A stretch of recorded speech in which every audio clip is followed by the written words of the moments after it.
in a year where over 60 countries have had elections or will have had by the end. But the U.S. Presidential election and the surrounding other elections that are happening is the most consequential in the world this year. And it's the most dangerous in the world. In the days of the Cold War, it was called MAD, mutually assured destruction.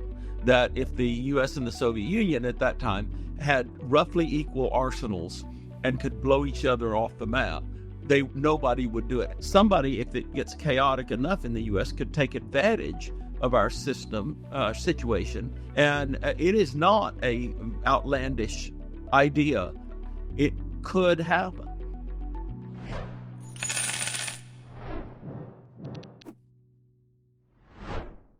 Hey, Dee, it's great to have you on the show. Hey, Maggie, it's great to see you. And congratulations on your new venture. Thank you so much. Thank you so much. It's exciting. And gosh, it's happening against the backdrop where there's so much going on, both in markets and in politics. Before we jump into the discussion, can you just give us a little bit on your background and what your firm does for people who may not be familiar with your backstory? Sure.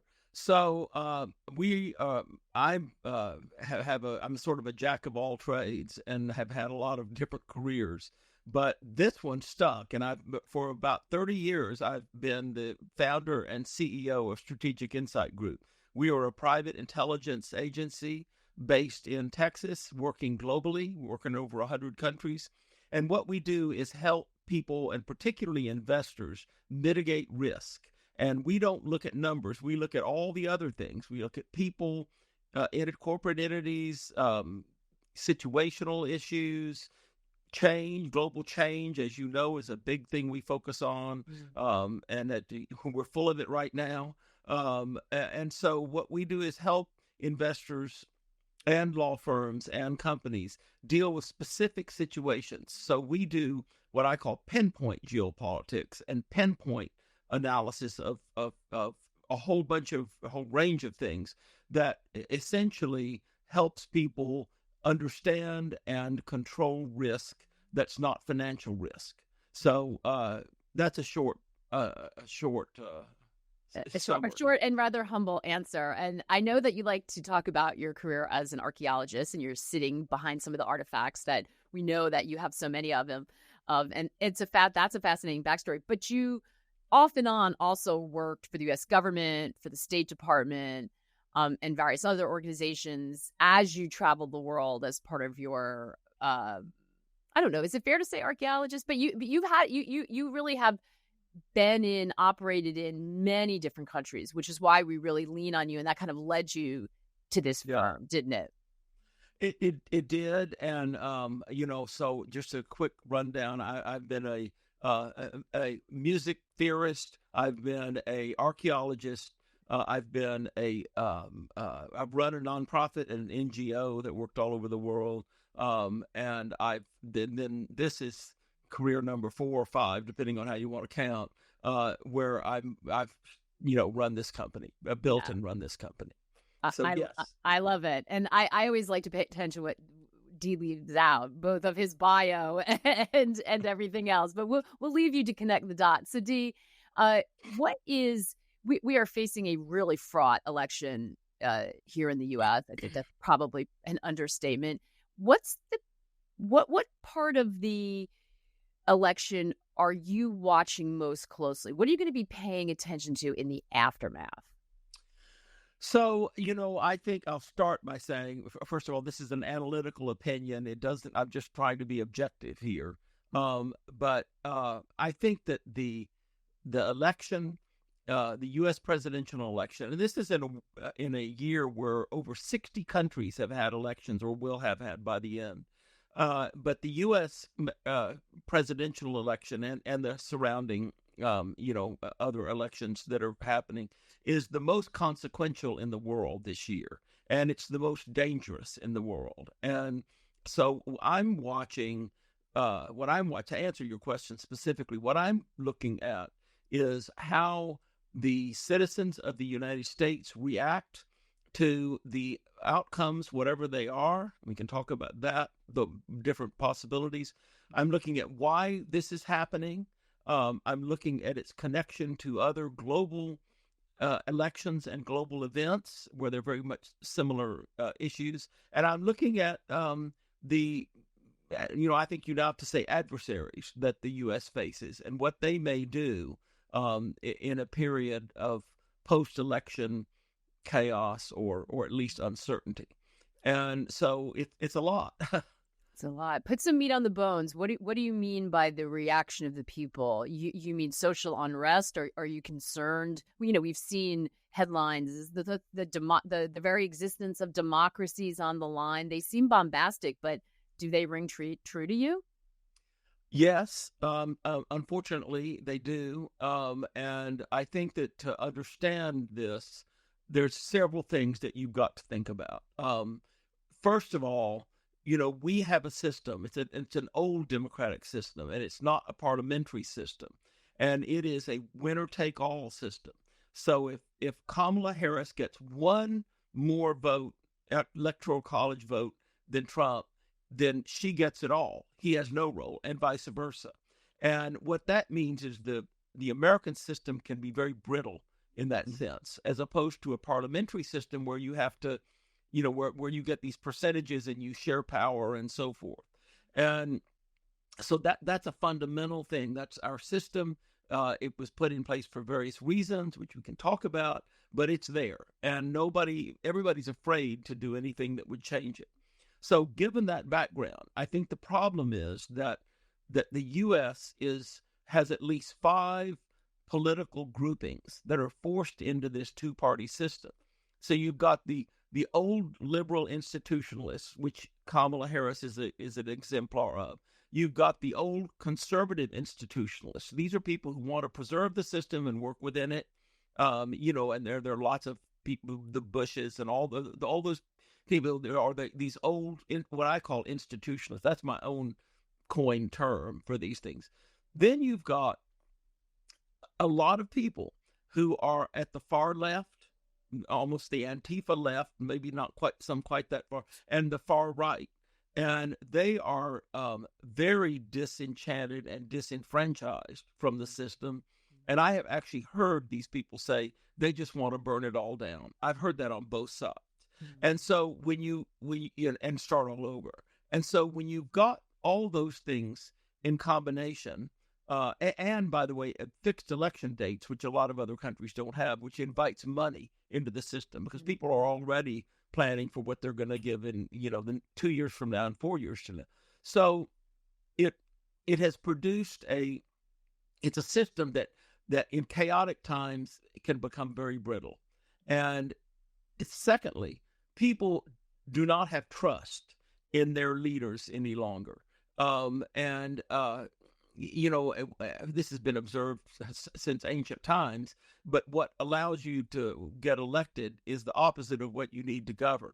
And people just don't believe in their leaders anymore. And, they believe very strange things, and the rise of conspiracy theories and all of that.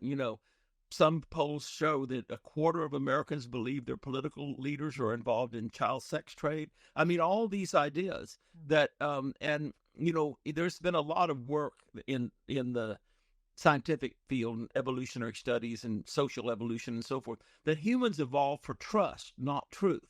And when trust evaporates, you have a real problem. Now, adding to that, go ahead. Sorry. Yeah, no. So I want to let you finish. I think this is really important, and this is surfacing some of the real issues that get lost in the screaming. So I'm very interested in this. So continue. So the U.S. created this world that it was the author of, and it after World War II. There was a period of several decades during which the U.S. created this international order with a set of governing rules at its heart. It invited other nations to join, and under U.S. leadership, it created this multilateral system, the Bretton Woods, World Bank and so forth. It established the dollar as the global reserve currency, and the U.S. was the guarantor of global peace and global order, and the enforcer of these rules, which were basically American rules. And eventually that system led to low trade barriers to globalization, massive globalization. Production went to the lowest cost producers. And obviously, it was a self-serving system for the U.S., but it did arguably pull 1 billion people out of extreme poverty. And it was, in one way it was self-serving, is that of course they could all become customers of consumers of U.S. produced or goods produced by U.S. corporations wherever they were produced. That whole vision is now at risk of being abandoned by Americans, and it has been abandoned, I think, by many. So you've got a massive reaction against it, and that's bipartisan. That's what's so interesting about this. If you look at what Biden's actions are re China, they're more aggressive than what Trump did. And, Martin Wolf, who I think a lot of, FT columnist, called this an undoing project. And I think it's a good term. A lot of the U.S. population on all sides, but particularly these far right and far left, they want to unwind this, and they want to unwind the so-called liberal international order, which is that rules-based multinational order, which, as I say, it's important to realize that was an American idea. They want to unwind globalization. And that is going to be extremely important because the whole world is now linked by globalization. So that's going to affect everything. So let me jump in, because we've seen periods of isolationism before. It sounds like you're saying this is more than that. This is more than an inward turn. This is blowing up something bigger. It is, and for several reasons. One of which is that when we've seen those periods of real internal looking, isolationism and so forth, we were not in this intensive a global system. And so you're now facing a situation where a lot of Americans simply want to cordon off the country.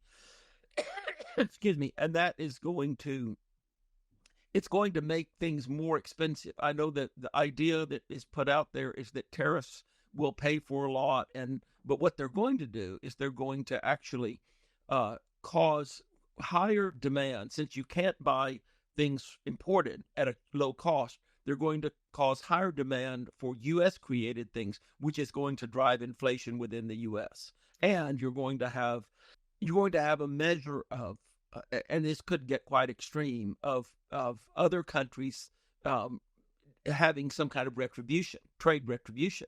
And so, you pull the whole thing down. So let me jump in when you're talking about this idea that this American kind of world order is being rejected by Americans. There are both Americans and people internationally who say, well, that may have produced globalization and some sense of order and some rules, but it also benefited mostly U.S. companies and workers, and people abroad didn't really benefit from it. So by getting rid of it, it's time for something different. Why does that present a risk? What does the alternative look like that is concerning if we move away from that American standard? Those are really good questions, and let me try to address all of them. What the world looks like if you move away from this is, the technical term is autarky, and it means a world in which you have spheres of influence and they're more separated from each other than less.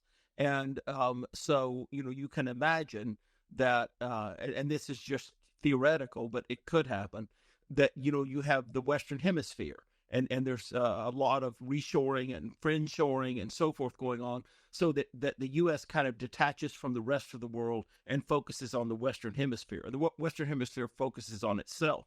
You could have a scenario where the U.S. detaches from most of the rest of the world and just focuses on itself or on North America, Canada and Mexico, which is already our biggest trading partner.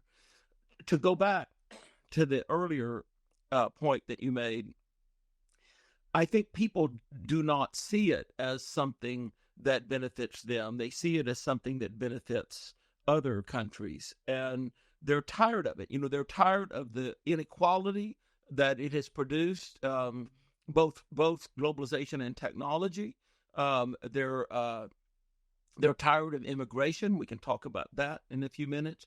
they're tired. They want to go back on being policemen of the world because, that 10 years ago, the commander of the U.S. Pacific Fleet told me, he said, the military and their families are exhausted by all this, by all the multiple deployments and all these things. There's the feeling that we spent something like $8 trillion in the Middle East. And what did it accomplish? Iraq's a mess. Iran is stronger. Afghanistan is back under Taliban rule. Israel and its neighbors are at war. The Middle East is receiving, cauldron. So it didn't really accomplish anything in the eyes of a lot of people. And I would have a hard time justifying it. And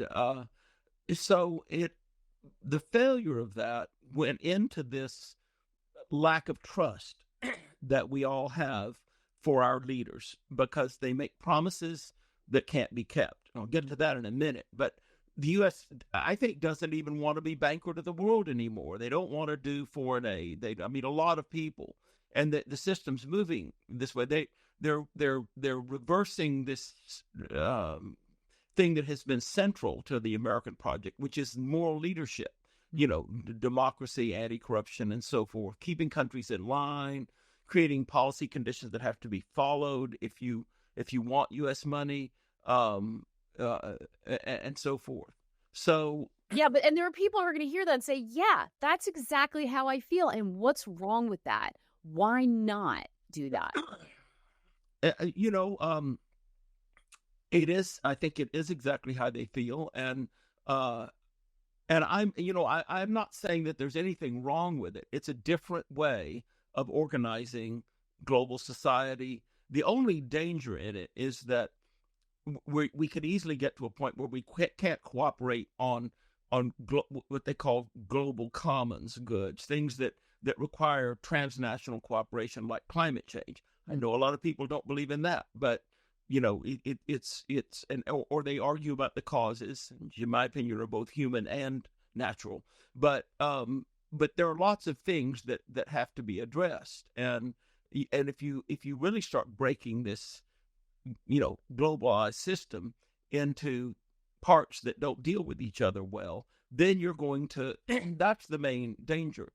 I understand that they feel this way, and but I think it's getting to an extreme point.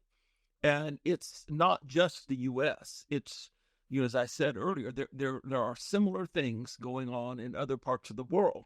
And there's almost a feeling that people want to undo the West itself as a concept. This U.S.-centered set of ideas and concepts and alliances that are based on these concepts of democracy and rising living standards and so forth. And in that way, the U.S. is coming undone as a country with a set of shared ideals. It's tired of being a beacon. It's tired of being a refuge. Americans themselves don't believe it has worked.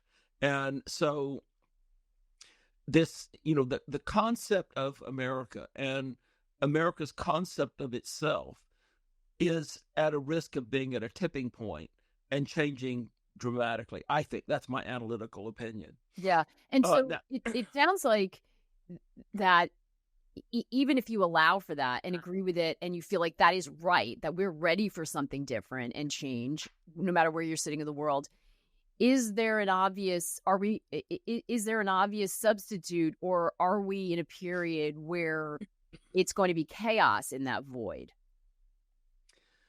I don't want to be negative, but is that the risk? Is that okay? Yes. But then, like that's what I feel like I'm waiting for. Okay, this is happening, but this is the other side. And I know you're in the business of sort of quantifying risk. So if you have people that aren't talking, a sort of void of power, when we look elsewhere, either in history or just sort of, anecdotally, that usually gives the advantage to people with nefarious, It does. like I think about law enforcement in the States. We have, I know people work in law enforcement, and one of the issues has been that each state has its own sort of database. And the result of that is when you don't all talk together and work as one, that criminals can take advantage of that and have for years. So Absolutely. you're describing an environment to me that sounds like it's moving in that direction. Not saying good or bad, just saying the risk is that in that void, there will be unintended consequences. There will. I think that's very well put. And I think that, a Harris victory might delay some of these things. A Trump victory would probably accelerate this breaking, this undoing kind of thing. But it's the direction things are going. And all of these things are interconnected. And, I've left out one key issue, which is immigration. And, this business of rapidly increasing immigration, world on the move, is something that is producing effects people didn't account for, changing the culture, changing the demographic composition of countries, not just the U.S. Mm-hmm. Nobody bargained for that. And, a lot of European countries, they want borders again. They don't want the Schengen thing. They want, the whole EU, just to switch and talk a bit more globally, is under threat. And, there's a fellow named Joseph Borrell, I think, and he's the High Representative for Foreign Affairs and Security at the EU. And he made a very interesting comment. He said the European Union project was built against the idea of power. And they were, founded on the idea of peace, the idea of exchange, cooperation, interdependency, vanishing borders, and sharing a currency, but that this has become untenable today. And he said, in fact, I've got a quote here. I'm going to read it. We used to believe that trade will be in itself a source of security. Trading among people will prevent them from making war. But then every interdependency became a weapon, and it obliged us to think differently. So that's the kind of sea change that we're seeing. And as I say, it's not just the U.S. Countries are becoming more nationalist, pulling in. There are factors that are going to make that much more pronounced, climate change being one of them, as it makes more and more regions inhospitable. And then you have these massive increase in immigration and in what they call internal displacement, where you've got millions and millions of people who are tens of millions, perhaps hundreds of millions, who are going to be moving and looking for something and who have nothing to lose. Right. Because there's famine and drought. They have nothing to eat. They have nothing to drink. And we're talking largely about Africa, I believe, right? You've got famine, drought, floods, all these things. Floods too, right. Again, Asia, maybe more of an issue for Asia, but. Well, and as you project this out, and we actually have a person working on this at SIG right now, is very, very much of an expert. You can see that certain parts of the world are going to really be, catastrophically damaged by this. India is one. Southeast Asia is one. Certain parts of Latin America. Some places are going to be advantaged to some extent. Canada and Russia, where the northern growing climate will move north, and so they're going to become breadbaskets. But it's this kind of change is very difficult for people to conceptualize and to deal with, to take on board. And so they want to pull it back to the way it was, and that's not going to happen. But that creates a huge amount of distress in people's lives. And what's the time frame for that, Dee? Because I feel like we rightly are pulling the lens out here and talking about some of the very real risks as you game them out. But we know that politics is elect me now. I don't want to talk about the future. This is what I'm going to immediate gratification, at least in the U.S., but it seems increasingly elsewhere. Are we talking about the next generation dealing with this, or are some of these threats becoming more imminent? They're becoming more imminent, and the next 15 years, by 2040, this is going to, and that's not very long. Certainly because, not. It really isn't. I mean, when you think about the fact that 2010 was 15 years ago, I'm sorry, 2010 was 15 years ago, right? Yeah. So when you think about that, it's not very far away, and a lot of these manifestations will become very evident by then. The dying off of certain ecosystems, the enormous increase in wet bulb temperatures, which means you can't sweat enough to survive the heat. Polar vortexes as the jet stream goes from a relatively stable thing to something that goes up and down across the planet in the northern hemisphere, at least. You get these heat domes like the one that burned down a city in Canada, and you get these polar vortexes, which it's just making it much more difficult to predict and much more extreme. Let me jump in for a second and ask you. We'll carry on the thread of this, but I want to ask you two questions while they're in my mind. I wanted to ask you what your clients are most concerned about. Is it climate and the effect on their far-reaching businesses and supply chains? Is that what you get the most questions about? What's top of mind when people are trying to figure out what the risk is globally? Yeah, it is a number of things. Climate, I think, is still out of sight, out of mind for a lot of people. They're beginning to change on that. But I think that the more immediate thing that people are concerned about is social and political instability. Because, if you have a agricultural project in a country in Southeast Asia or in the Andean Ridge countries in South America, it is probably very dependent, or can be very dependent on what the political tenor of the government is. So that as that changes, and the reason these governments change is because this is how the whole thing interconnects, is that politicians make promises that they cannot keep.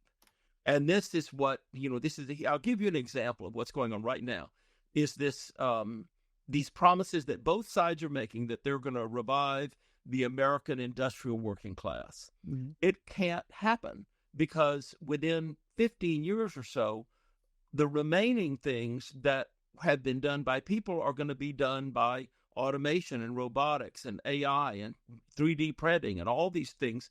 And so there's not going to be that system. There's not going to be a huge, renaissance, a rebound in working class industrial output. The jobs are not going to be there. But yet both sides, both Trump and Harris, say that they're going to fix this. It is not going to happen. And this is the kind of thing that, when politicians make these promises to satisfy the immediate, concerns of today, and then they can't be kept. That's the kind of thing that undermines the political fabric and makes people not believe.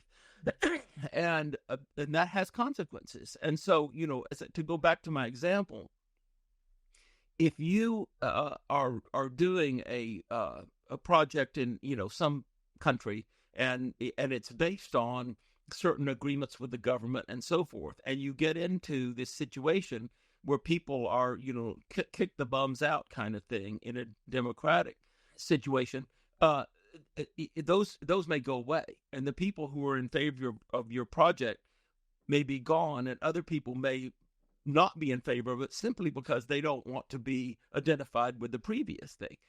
And then in an autarkic society, and particularly when you have authoritarian leaders, they may simply decide it's not in their interest to support your project anymore. So, all this is a long answer to a short question, which I feel like I always do to you, but sorry. But what that means is that this kind of instability is very, very worrying to investors because they invest based on stability.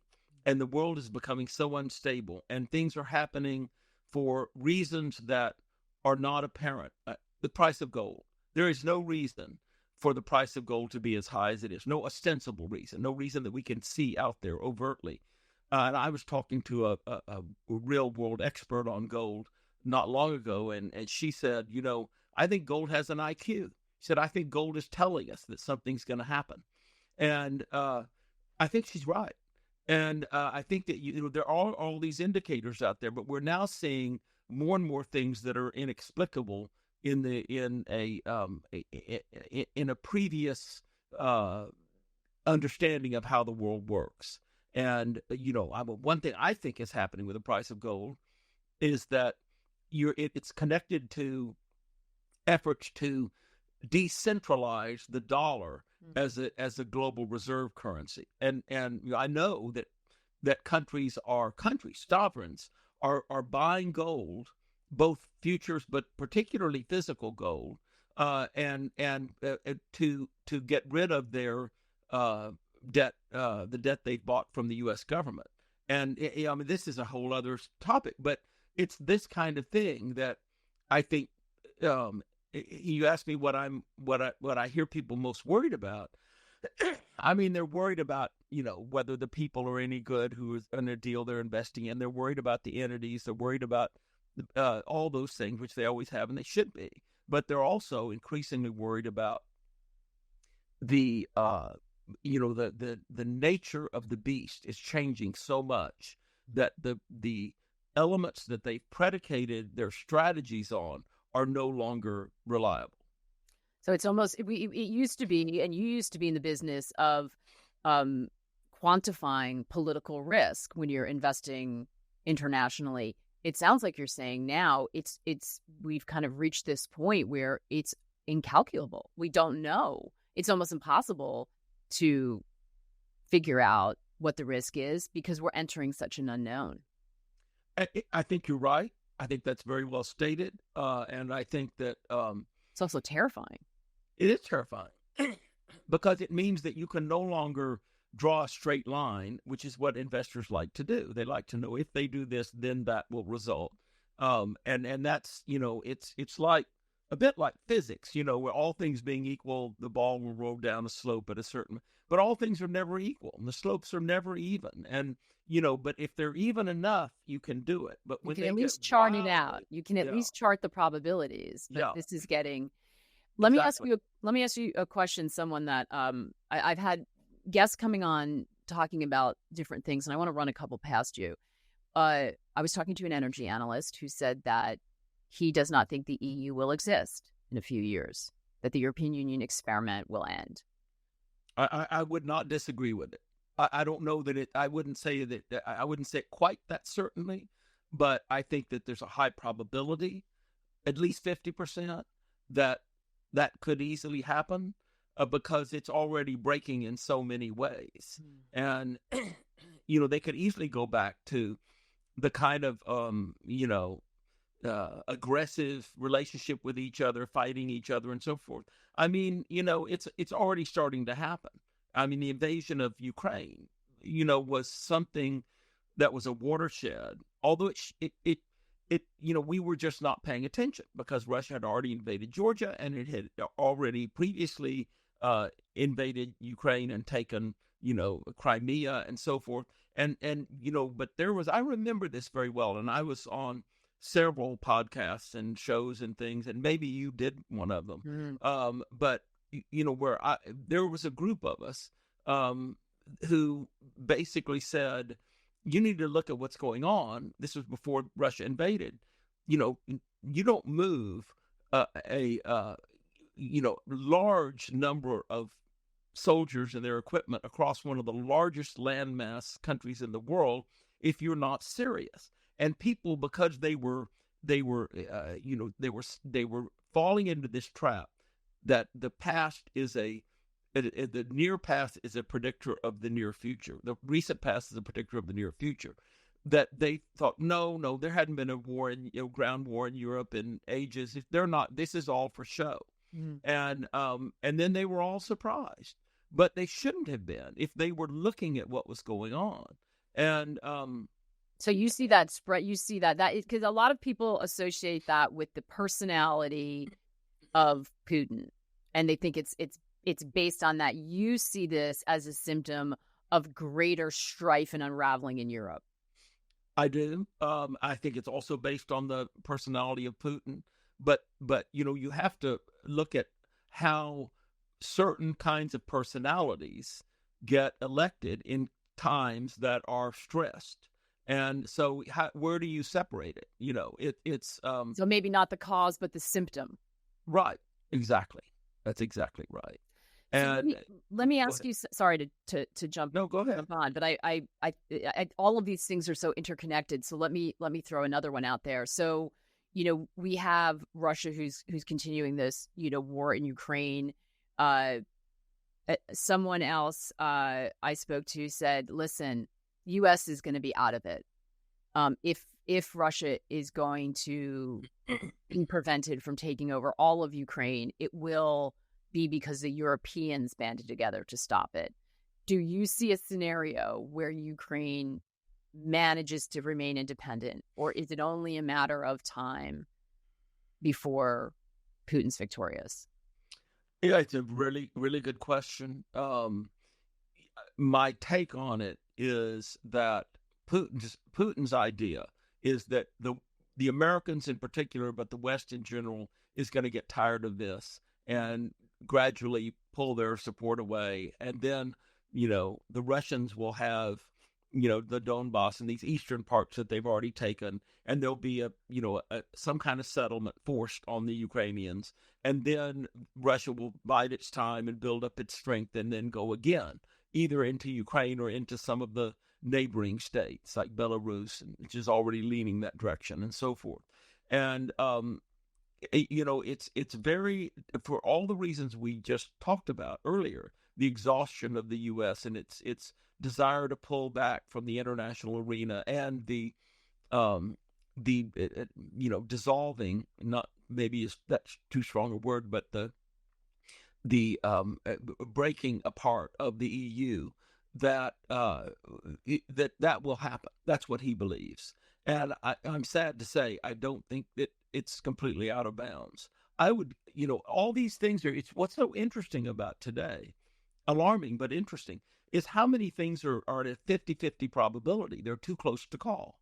The U.S. presidential election being an obvious example, but many of these things are at a tipping point, and it's going to depend on how things break.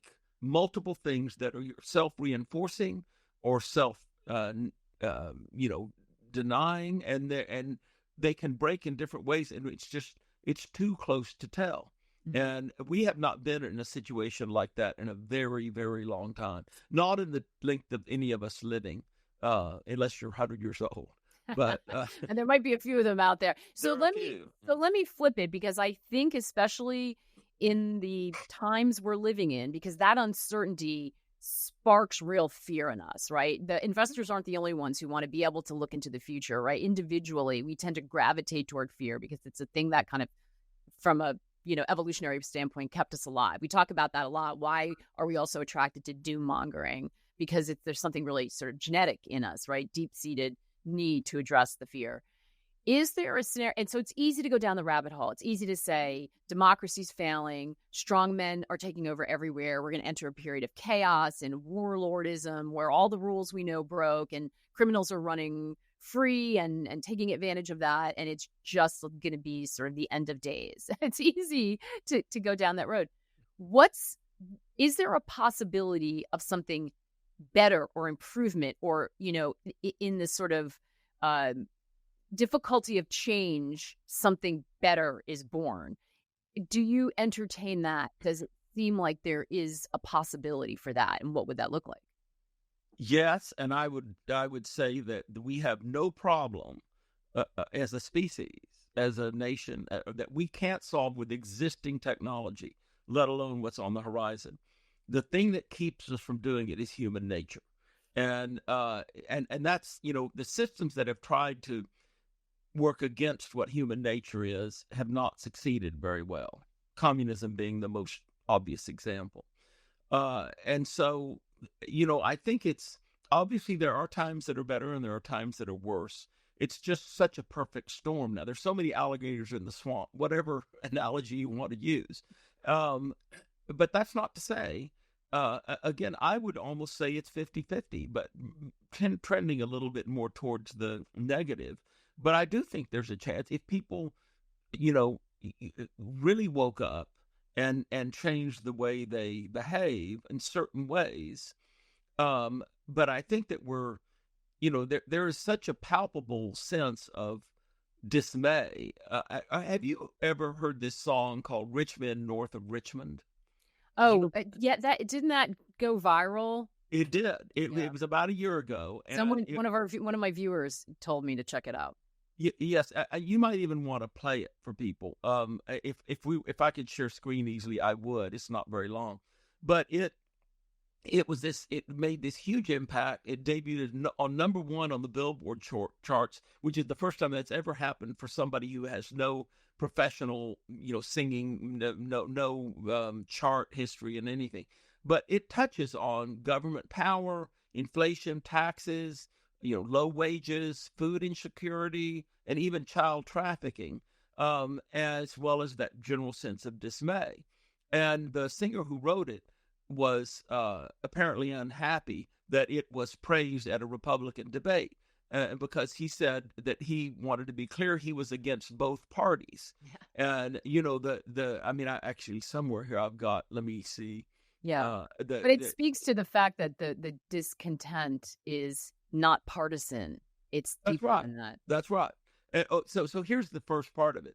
I've been selling my soul, working all day, overtime hours for bullshit pay, so I can sit out here and waste my life away, dang, back home and drown my troubles away. And then it goes on and on and on.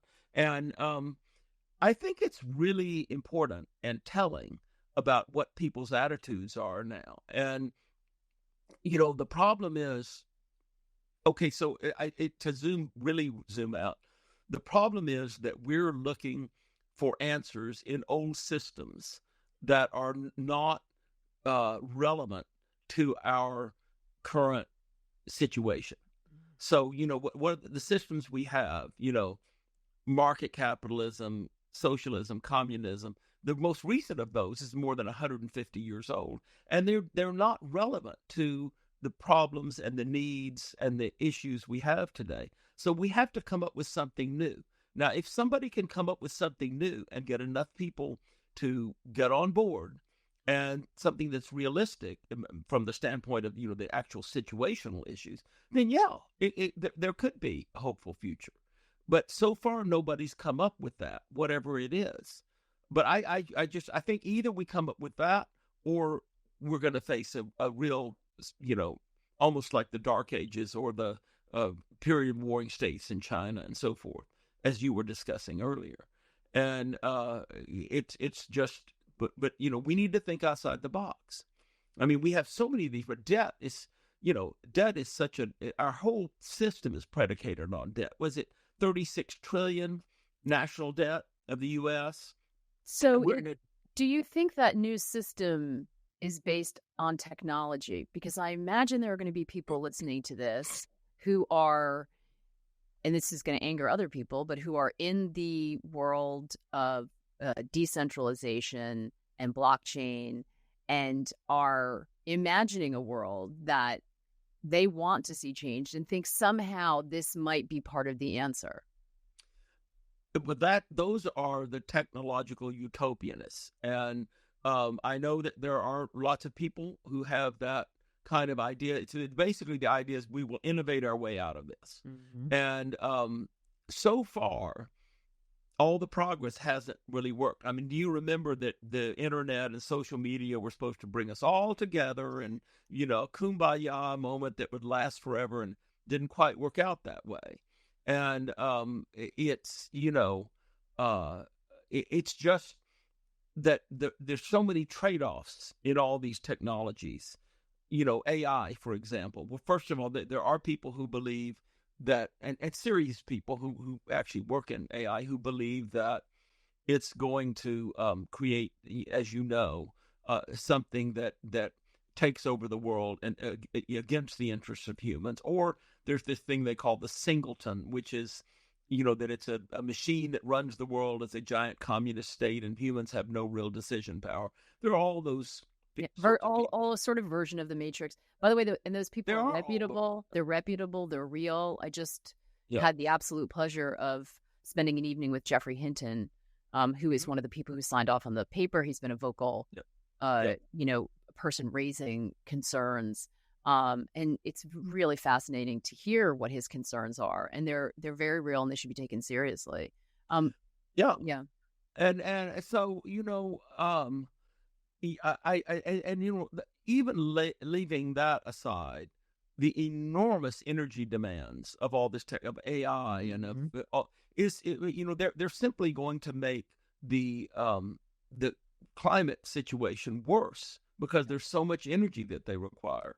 And so, I don't discount that there could be some technological elements that increase our ability to get through this. Fusion power, for example, would be one of them. And we're making progress in it, but it's a long way from being commercially deployable. And you feel like, it sounds like you feel like it has to be rooted in a new system. The technology itself can be the rails or can help aid that, but it has to be rooted in some other political system or belief system or something. That's exactly what I believe. Yeah. And an economic system. And I have no idea what it is, but it can't be what it was. And one of the things that, all these, this is probably a rabbit hole you don't want to go down, but all those systems that we have now, market capitalism, socialism, communism, they're all based on material prosperity, on making the world better and better all the time. What we're seeing is that simply doesn't work. It would be great if it did, but it doesn't. And so we have to come up with some other kind of definition of what we're looking for and what we believe in and how we live. And that is not going to be an easy transition. I think it's doable, but it's not going to be an easy transition.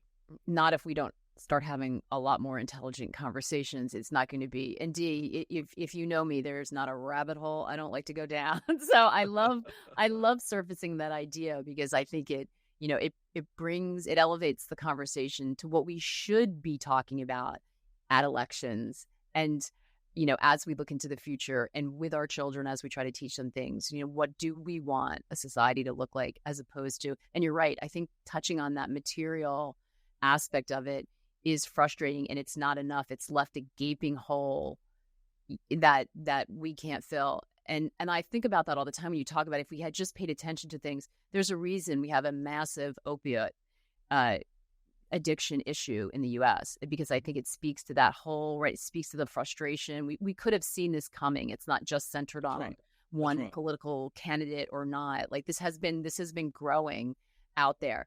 Let me bring it back to the near term because I want to ask you two other things that were brought up to me by guests this week. I've had such great conversations.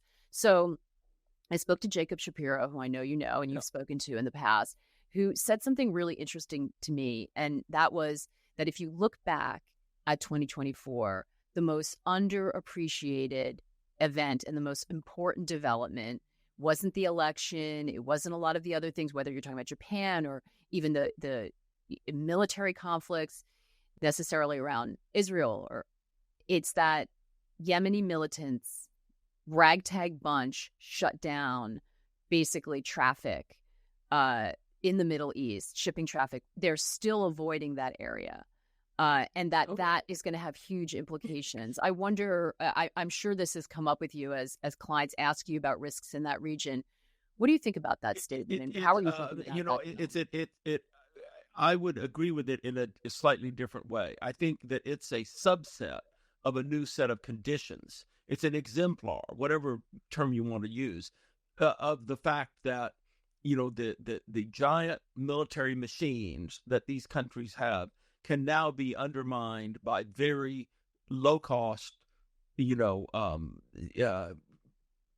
wouldn't use the word primitive, but just very low cost ragtag team. It begins to sound like Star Wars. But everything sounds like science fiction to me. Dee. How did they get it so right? That's what I want to know. Well, it's a really good question. But part of it is, that it's art, it's life, repeating art. But anyway, but yes, and a really good example of that is that the U.S. military has lasers that they can shoot down those drones with, and it costs $20 a shot or something. But they're not using those because the Naval Budget Office did not know how to class them as an expenditure, so they haven't built many of them. It's perfect example of what administrators do, and so they're using $2 to $4 million missiles to shoot down a $1,000 to $20,000 drone. And by the way, because of social media, we all know this, right? We all know the Exactly. absurdity of this, and that just Exactly. feeds the anger and distrust Exactly. of government. Exactly. Yeah. And it's very valid to be pissed off about that. But why shouldn't we have the lasers? I mean, why does some bureaucrat get stopped?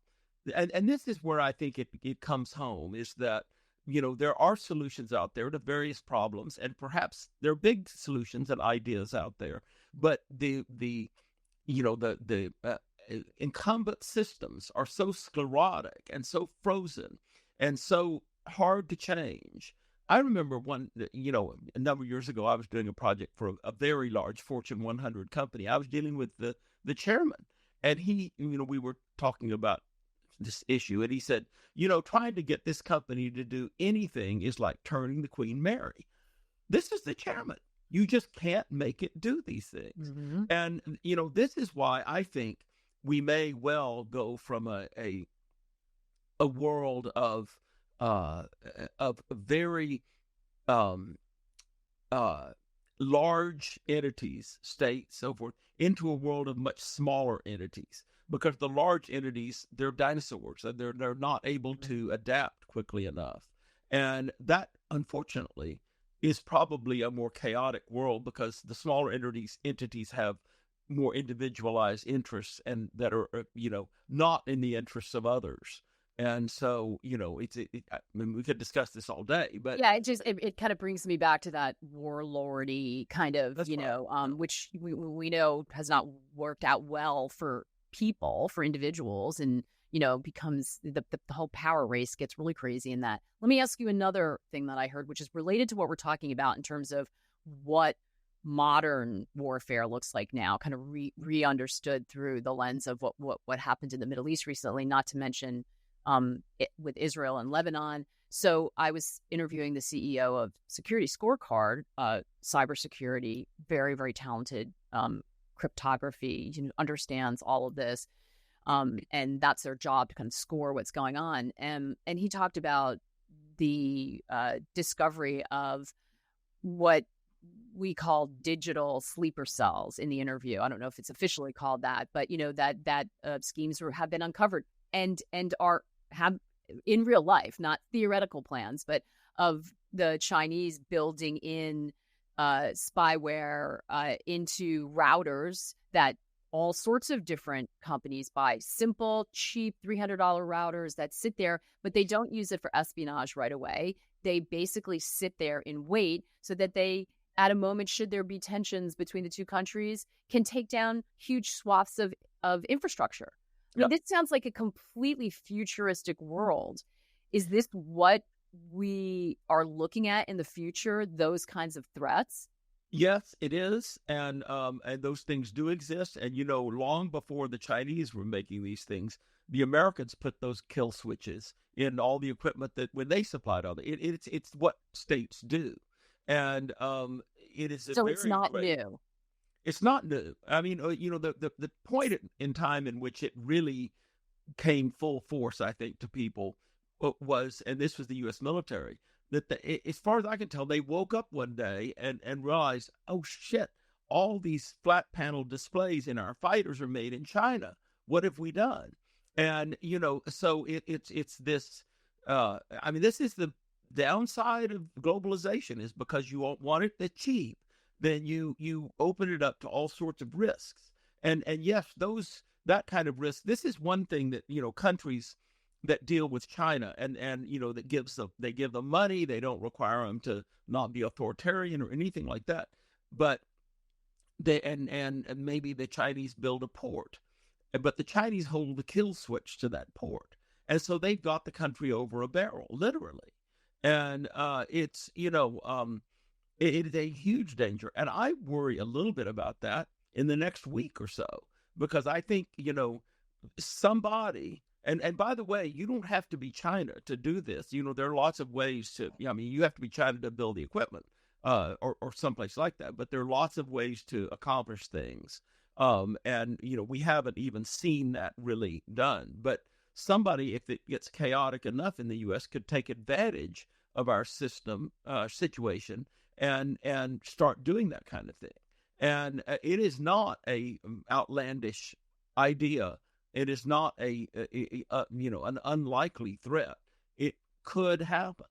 And if we got into a war, it would happen on both sides. And the U.S. has very good offensive capabilities as well. But you're talking about an end to the system that we all live under, the technologically mediated system. So, think about that.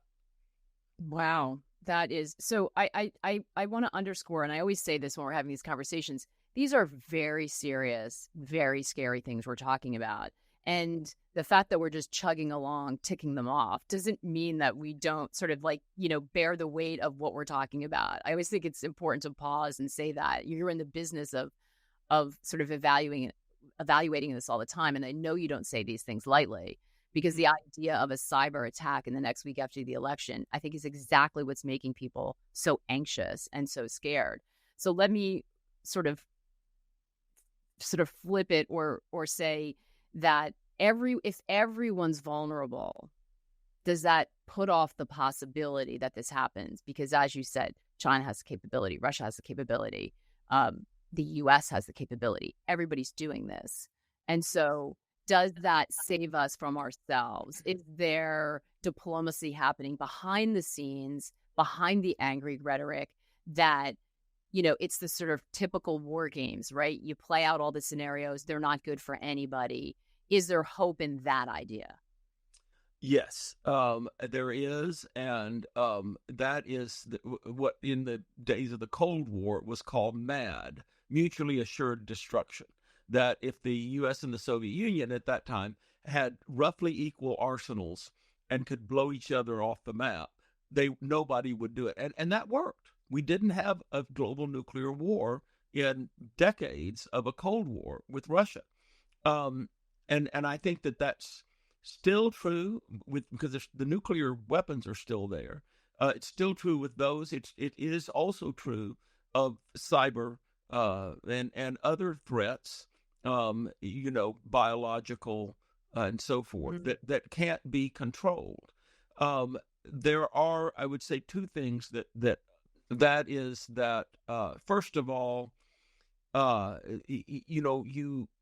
you have a situation where people's emotions dictate their actions, and many leaders like Xi Jinping or Vladimir Putin, however coolly angry they may be, they're angry, and they would not hesitate to take advantage of a situation, thinking that, well, maybe the U.S. is too distracted to do anything. Now, there's something called nuclear pre-delegation and cyber pre-delegation, where it's already in the system that if somebody takes out the central organizing, body, that the response will be automatic, in the sense that people down lower on the food chain in the military control are already, the doctrine is they reattack, they attack against the other side. So,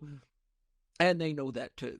And so, there are controls on it, but I think that it's as you get into these situations where you have people who have enormously emotionally important goals to them, like Ukraine for Putin and Taiwan for Xi Jinping, then you run the risk of people taking advantage of a situation because they think, well, maybe this is my chance and I might get away with it. And both those leaders, by the way, feel a lot of time pressure because their societies are aging, and so they're not going to have the militaries they do today in 20 years. So that's, I do think that but it's complicated, like all these things are, and but I do think that there is a level of mutually assured destruction that does keep these things from taking off in a way that nobody wants them to. For now, but I suppose that's the threat of a more chaotic world. Is that it is, and it's also the threat of someone feeling that they've got a technological edge that they don't think the other side does. Hypersonic missiles are an example of that. They're not. I mean, that's a whole other topic. Ballistic missiles are hypersonic too, but we're not going to get into that. I don't, unless you want to. But no. We have to leave the military. That sort of that's a whole nother hour in and of itself. A whole other hour, yeah.